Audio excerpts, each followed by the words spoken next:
Assalamualaikum warahmatullahi wabarakatuh. Saya Nur Afifah Lutfiani, NIM 17 10 20 191 dari Prodi Keperawatan kelas 7B kelompok B1.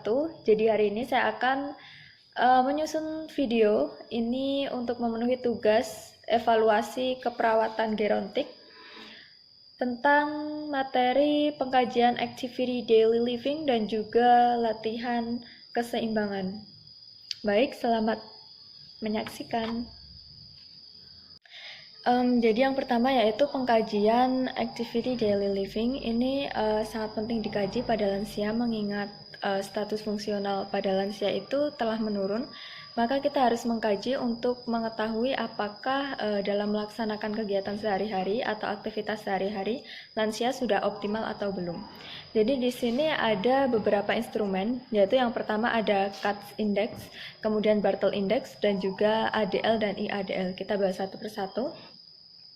Dari yang instrumen KATZ, ini CATS, dia indeks tetapi menjelaskannya secara umum. Ini bisa dilihat bahwa dari penilaian itu terdapat 7 penilaian.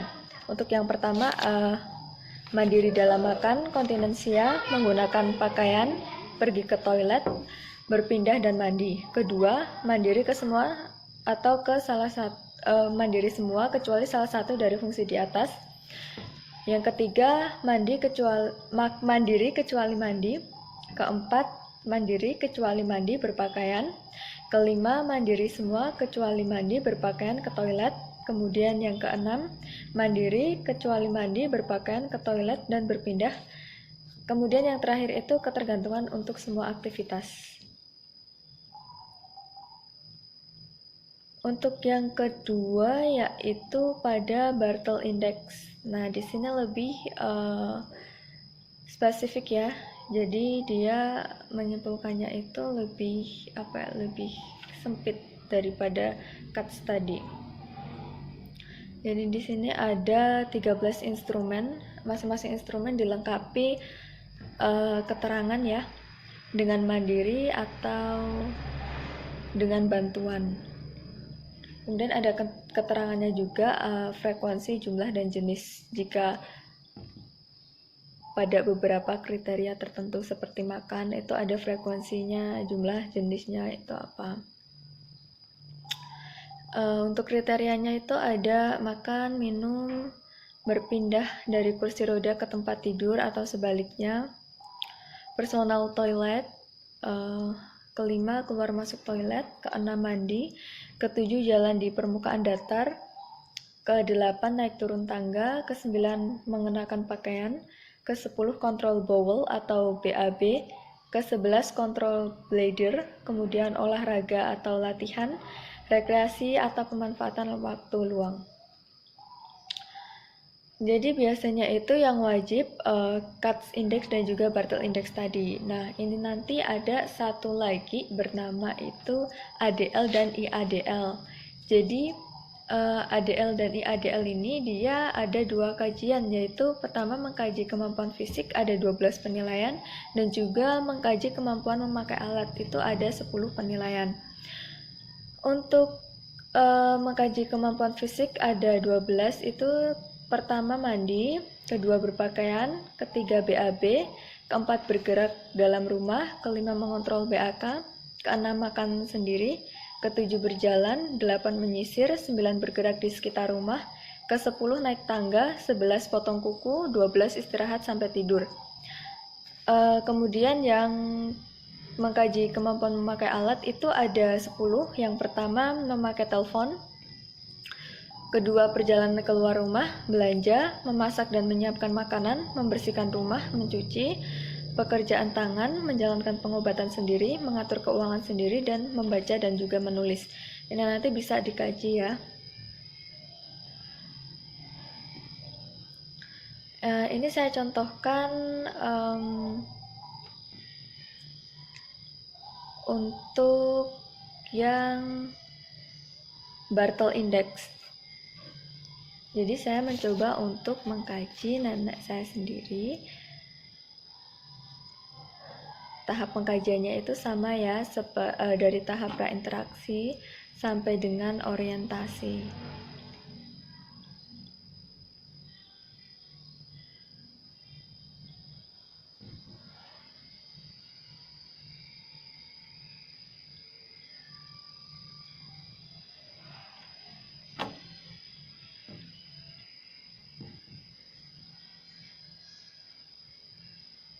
Untuk prainteraksinya sama ya, seperti biasanya. Mempersiapkan diri, alat, bahan yang ingin digunakan dalam melakukan intervensi. Kemudian orientasi, sebutkan identitas, kemudian konfirmasi nama dan identitas klien minimal 3. Kemudian jelaskan tujuan, kemudian waktunya, prosedurnya bagaimana, kemudian membaca doa bersama-sama ketika memulai. Baru ke tahap kerja, kemudian terminasi ya.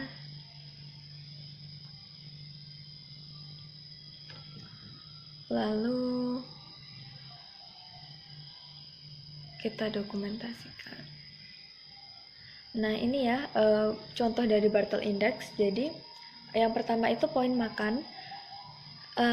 Simbah jika, atau kita juga bisa seperti bertanya wawancara kepada orang terdekat dari klien. Simbah kalau makan sendiri bisa ya, bisa berarti kita pakai skor 10 ya. Kemudian minum juga sendiri kita pakai skor 10. Kemudian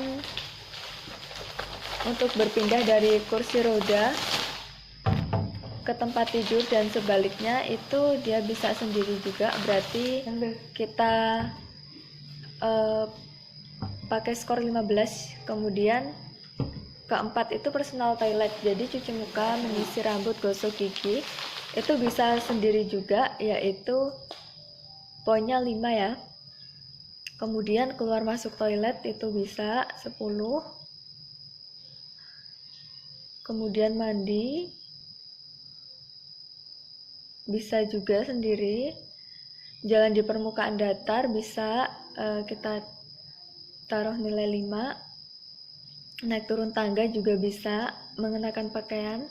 Kontrol bowel masih bisa. Kontrol bladder itu belum bisa ya.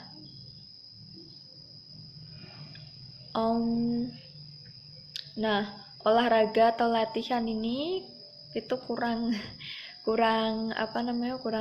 mandiri ya, dengan bantuan masihan. Jadi kita beri nilai 5. Kemudian rekreasi juga, atau pemanfaatan waktu luang juga 5, karena ketika berjalan itu sudah agak susah gitu. Nah, jadi setelah itu kita jumlah ya. Kita jumlah itu kira-kira ada sekitar 120. Nah, kita lihat di keterangannya bahwa skor 120 itu penempatannya di mana. Penempatannya ternyata di ketergantungan sebagian. Nah, begitu ya dalam mengkaji aktivitas daily living menggunakan Bartle Index. Untuk selanjutnya yaitu intervensi itu ya, latihan senam keseimbangan. Jadi latihan ini diharapkan itu dapat melatih keseimbangan dan juga kemandirian pada klien usia lanjut. Jadi latihan fisiknya nanti meliputi kelenturan, kekuatan otot, keseimbangan dan juga peregangan. Nah, ini di sini ada kekuatan otot, maka kita dapat menggunakan beban ya. Untuk bebannya sendiri itu disesuaikan semampunya klien, tapi biasanya itu memakai beban 1 kilo. Kemudian jika klien mampu melakukannya itu bisa lagi ditambah beban. Jadi ada kriterianya, sebelum melakukan latihan itu jadi lansia diukur terlebih dahulu ya jumlah denyut nadinya. Kemudian dilakukan pemanasan sebelum latihan, ini untuk memanaskan tubuh ya, supaya menghindari terjadinya cedera. Ini 5 menit ya. Dan kemudian baru masuk ke inti atau latihan kekuatannya ya. Oke, mari kita lakukan saja ya. Jadi kita membutuhkan sphygmomanometer atau tensi untuk mengukur, kemudian kursi yang ada pegangannya, barbel seberat 1 kilo, atau jika tidak ada barbel itu dapat menggunakan botol air mineral yang diisi air atau pasir begitu. Kemudian ada stopwatch juga dan dinding. Ya, kita sudah ada bahannya semua ya, jadi kita lakukan. Oke, untuk tahap pemanasannya itu dilakukan 5 menit ya. Sebelum melakukan latihan kita tensi dulu. Nah, jika sudah, kemudian kita melakukan pemanasan mulai dari pemanasan biasa ya. Untuk di buku panduan itu pemanasannya lebih ke arah tangan. Jadi kita duduk, ini harusnya tidak ada sangganya dulu ya. Kemudian 1, 2, 3, 4. Kemudian jika dilakukan beberapa kali, jika sudah, kemudian memutar lengan. 1, 2, 3, 4. 1, 2, 3, 4. Itu selama 5 menit. Untuk gerakan inti yang pertama yaitu pada latihan lengan ya. Jadi kita menggunakan beban, ini 1 dumbbell 1 kilo ya. Jadi kita angkat seperti biasanya, begini. Itu sebanyak 8 kali. Pernafasannya juga diatur 8 kali, begini, dalam posisi duduk.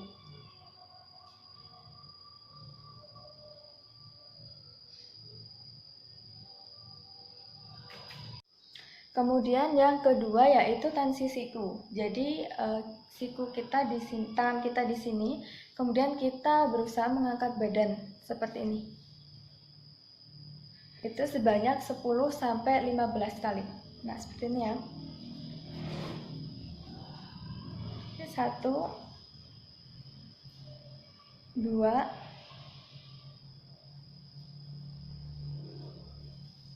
3. Seperti itu ya. Kemudian yang ketiga yaitu ankle back leg raise. Raise itu mengangkat ya. Jadi kita berpegangan pada kursi, kemudian mengangkat salah satu kaki secara bergantian. 1, 2, 3, 4, itu sebanyak 10 sampai 15 kali. Kemudian bergantian ya. Gitu.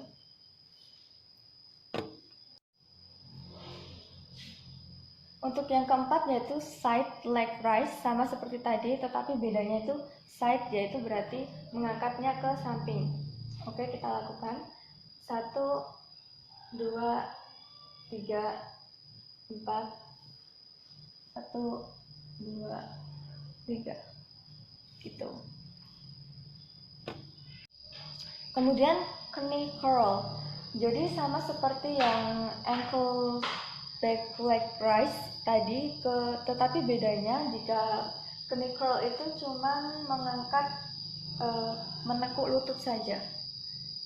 1, 2, 3, 4.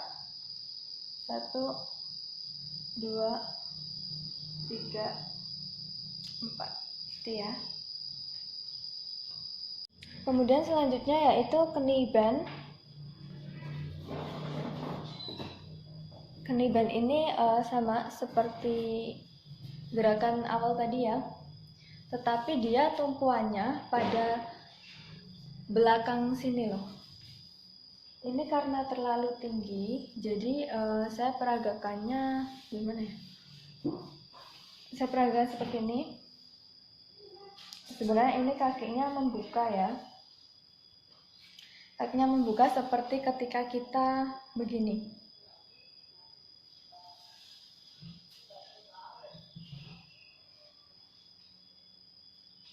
Jadi kita angkat ya. 1, 2, 3, 4. Begitu ya.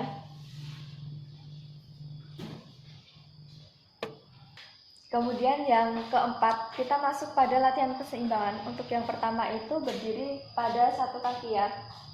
Jadi kita dapat menahan selama 10 detik. Jadi tangan kita minta Simbah untuk tangannya diletakkan di salah satu kursi ya. Kemudian mengangkat kaki, tahan 10 detik. Kemudian turunkan dan dilakukan secara bergantian. Gitu. Latihan keseimbangan selanjutnya yaitu berjalan biasa, tetapi tumit itu disentuhkan pada ujung kaki. Mudah-mudahan kelihatan ya, begitu. Jadi berjalan selama 20 langkah. 1, 2. Jadi akan sejajar ya berjalannya. Selama 20 langkah.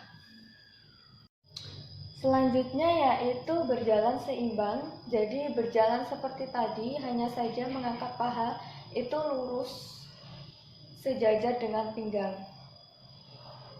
Jadi tangan dibentangkan. Kemudian ya 1, 2, 3, 4, begitu ya. Kemudian masuk kepada latihan fleksibilitas atau peregangan. Ini latihan kita yang least but not least. Jadi latihan keseimbangan ini bisa menggunakan kain atau handuk atau sejenisnya. Ini latihan keseimbangan untuk tangan. Jadi begini ya. Dilakukan 3-5 kali, kemudian ditahan.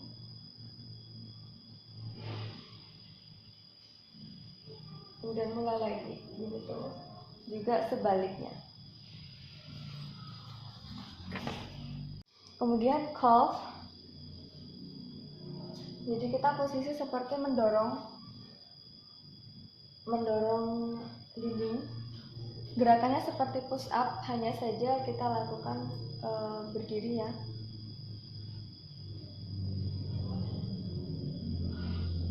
Satu.